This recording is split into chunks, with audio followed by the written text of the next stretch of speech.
कल भी बात की थी और इसको हमने अप्रूव कर दिया था, बल्कि इनफैक्ट हम अपना ही रिजोल्यूशन लेके आए थे थिंकिंग कि अगर इनकी में कोई वर्डिंग का फ़र्क हो तो हम अपना और स्ट्रॉन्गर वर्डेड रिजोल्यूशन उसको पास करवाए।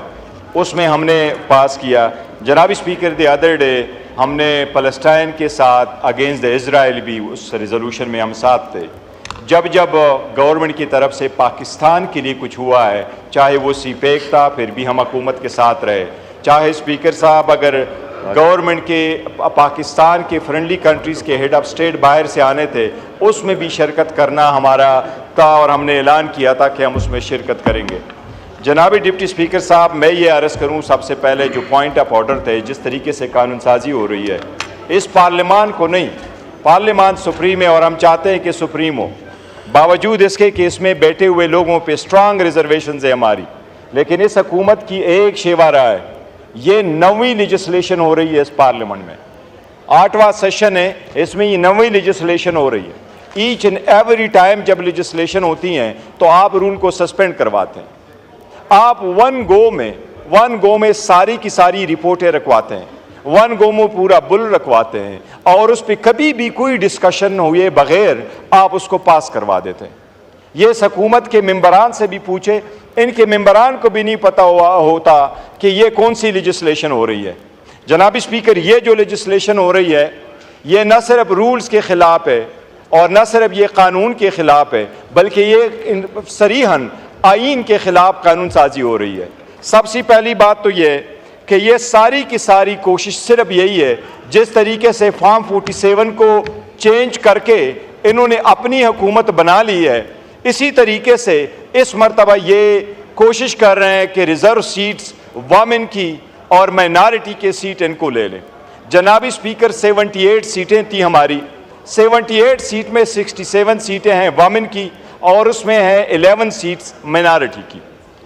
जनाब डिप्टी स्पीकर साहब, उसके लिए हमने 4 एप्लीकेशनें इलेक्शन कमीशन में भिजवाई थी।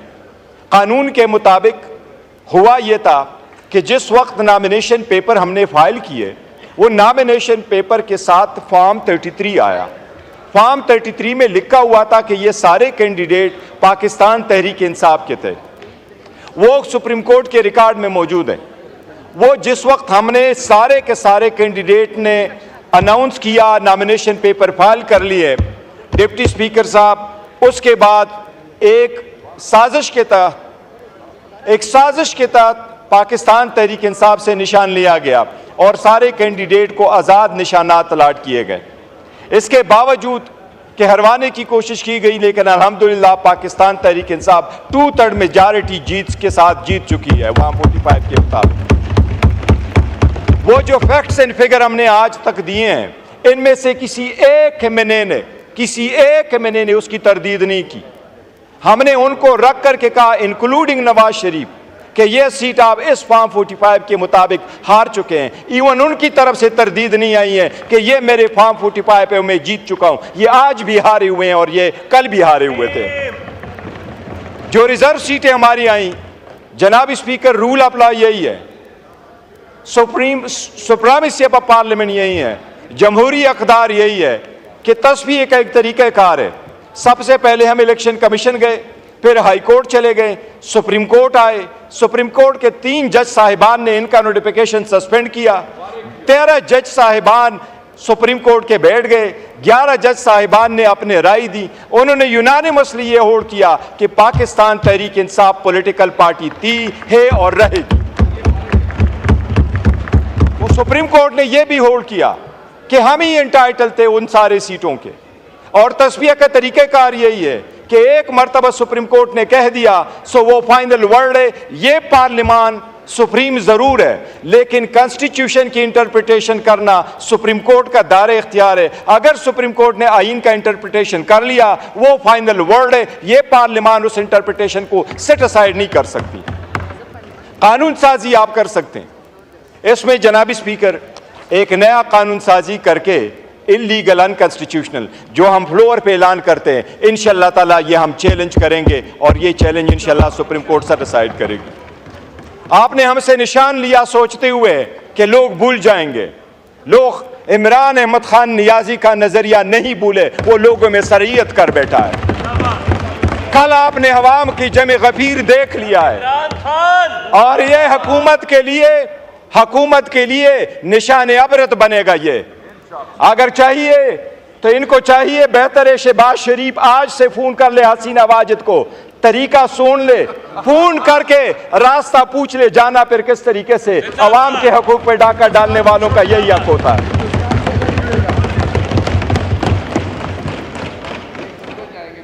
जद्दे जाएंगे।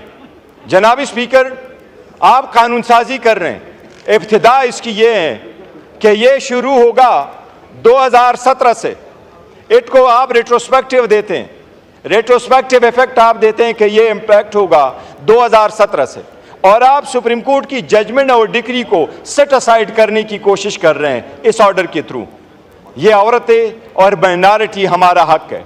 इसमें 3 चीजें उन्होंने रखी है कि डिक्लेरेशन अगर किसी ने दी है, जनाब स्पीकर इतने उजलत में इन्होंने ये अमेंडमेंट पास कर दी है, आप दोनों साथ रखे, आपका वजीर कानून यहां बैठा हुआ है, इन दोनों चीजों में जनाब स्पीकर आपकी तवज्जो मबजूल कराऊंगा। सिर्फ इनसे पूछ ले कि आपकी वर्डिंग में भी गलती है। ये वर्डिंग आपने कैसे रखी है? ये वर्डिंग में आपने 2 प्रोवाइजो डाले कि 1 प्रोवाइजो डाला है। अपने आईन को देखे, ये किसके कहने पे आप कर रहे हैं कानून साजी? ये आपका 1 प्रोवाइजो है कि 2? आईन का आर्टिकल 51 कहता है हर इंडिपेंडेंट कैंडिडेट के पास 3 दिन का टाइम है, जिस पॉलिटिकल पार्टी को ज्वाइन करना चाहे वो कर दे। आपने इस्लाम में लिखा कि आइंदा कोई वो नहीं ज्वाइन कर सकता। क्या आप कॉन्स्टिट्यूशन को सुपरसीड कर सकते हैं थ्रू लेजिस्लेशन? ये आपने इस एक्ट में करवाया, आप इस एक्ट में ये करवा रहे हैं। आपने अमेंडमेंट ये करवाई, फिर दूसरी अमेंडमेंट ये करवा रहे हैं। इरिवर्सिबल लिखा हुआ था पहले, अभी आपने इसमें रखा इरिवर्स भी रखा कि नॉट बी सब्स्टिट्यूटेड और विड्रॉन। आपने काश सुप्रीम कोर्ट की जजमेंट का ऑर्डर पढ़ चुके होते तो कभी यह लेजिस्लेशन ना करते। उन्होंने 2 अलग अलग लॉ डिक्लेयर किए थे। एक लॉ डिक्लेयर किया पॉलिटिकल पार्टीज का और दूसरा डिक्लेयर किया कैंडिडेट्स का।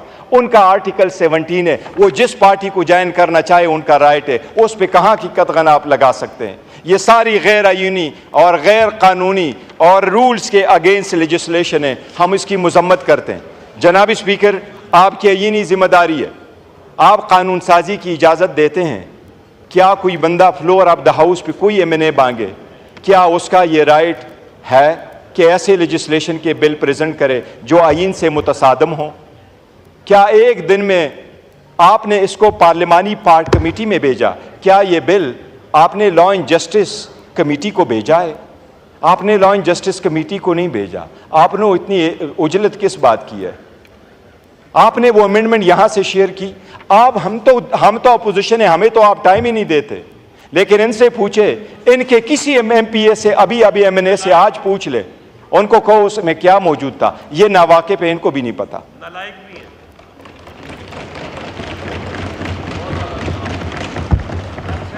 जनाब स्पीकर, सुप्रीम कोर्ट के हर डिसीजन को आप सेट असाइड करवा रहे हैं।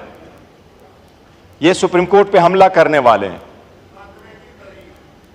सुप्रीम कोर्ट के फाइनल डिसीजन आने के लिए तस्वीर का तरीक़ाकार ये होता है, ईवान उसको सेट असाइड नहीं करती, उसको ऑनर करती है। फैसले ऑनर किए जाते हैं, इम्प्लीमेंट किए जाते हैं। एक फाइनल वर्ड होता है जिस पे लोग लब्बे कह के कहते हैं कि अब तस्वीर हल हो गया, वो जिसके फेवर में हो। हम इसकी बहुत शदीद मजम्मत करते हैं, ऐलान करते हैं कि इसको हम सुप्रीम कोर्ट में चैलेंज करेंगे। जनाब स्पीकर, आपके नोटिस में एक चीज़ दोबारा गोश गुजार कराऊँ। हर रोज़ हमने कहा है, आज दोबारा आपके नोटिस में लेके आ रहे हैं। इतनी हिम्मत वाकई नहीं है। हम बारहा ये इस पार्लियामान में कह चुके हैं कि जनाब स्पीकर, अगर आप पॉलिटिकल पार्टी को पॉलिटिकल स्पेस नहीं देंगे, पॉलिटिकल पार्टी को आप पॉलिटिकल स्पेस नहीं देंगे, तो ये स्पेस आपका कोई और लेगा और आपका नतीजा भी हसीना वाजिद जैसा ही होगा। जनाब स्पीकर, इस पे मैंने वज़ीर आज़म की तवज्जो मबजूल करवा ली थी। वज़ीर आज़म ने यहाँ अंडरटेकिंग का कहा था और साथ ही ये कह दिया था वज़ीर आज़म साहब ने कि मैं उसको स्पीकर साहब के सामने लेके आऊँगा, इनफोर्स डिसअपीयरेंसेस।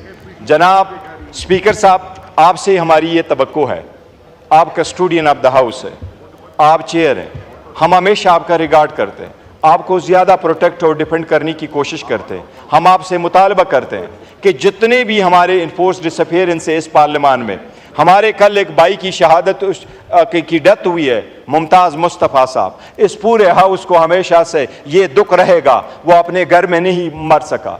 वो घर जाना चाह रहा था लेकिन इस बर्बरियत की वजह से घर नहीं जा सका। आपको आवाज़ देना होगा।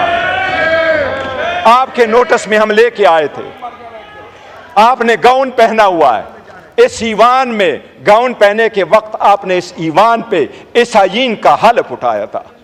हम हमेशा आपको हलफ याद कराते हैं जनाब स्पीकर, आपको हलफ याद कराते हैं। ये हलफ हम आपको याद कराते हैं जनाब स्पीकर।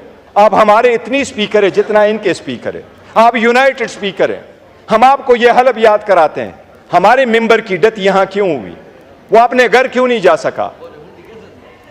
अरेस्ट, सिर्फ अरेस्ट नहीं, उनको डिसअपियरेंसेस की जनाब स्पीकर हम आपसे मुतालबा करते हैं, काइंडली इस रूल्स के मुताबिक, इन रूल्स के मुताबिक आप पार्लियामेंट स्पेशल कमेटी बना लें कि वो कमेटी एक्सक्लूसिवली हमारे पार्लियामेंटेरियन के साथ जो ज़्यादतियाँ हुई हैं और जो डिसअपियर हुए हैं उनको एक्सक्लूसिवली वो कमेटी देख लें। हम आपसे मुतालबा करते हैं स्पेशल पार्लियामेंट्री पार्टी बनाना रूल्स में आपका इख्तियार है। ये रूल्स में लिखा हुआ है जनाब स्पीकर, रूल 186 में लिखा हुआ है जनाब स्पीकर। हम आपसे पुरजोर मुतालबा करते हैं अपोजिशन कि आप ये स्पेशल कमेटी बना लें। Special committee